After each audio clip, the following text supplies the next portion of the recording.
আসসালামু আলাইকুম। আজকের গল্প আমানত। তো চলুন শোনা যাক গল্পটি। সমুদ্রপথে এক জাহাজে করে অনেকে ভ্রমণ করছিল। হঠাৎ এক ঝড় উঠল। সবাই প্রাণ বাঁচাতে ব্যস্ত। এক মা তার ছোট শিশুকে শক্ত করে বুকের সঙ্গে চেপে ধরেছিলেন। ভয়ে কাঁদছিল শিশুটা।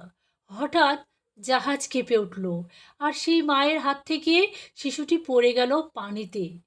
সবাই চিৎকার করছিল, কিন্তু কেউ নামছিল না শিশুটিকে বাঁচাতে। ঠিক তখনই জাহাজে থাকা একটি বড় বিড়াল, যাকে সবাই আদর করত, খাবার দিত, সে লাফ দিয়ে পানিতে ঝাঁপিয়ে পড়ল।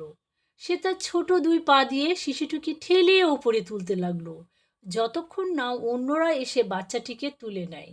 এই দৃশ্য দেখে সবাই স্তব্ধ।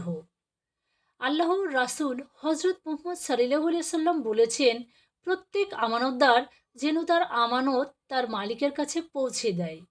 এক পশুও যদি একটা জীবনকে আমানত মনে করে উদ্ধার করতে পারে, তবে আমরা মানুষ হয়ে কি করব না? সবাইকে মানুষের প্রতি দায়িত্বশীল হতে হবে, কারণ প্রতিটি জীবনই এক একটি আমানত।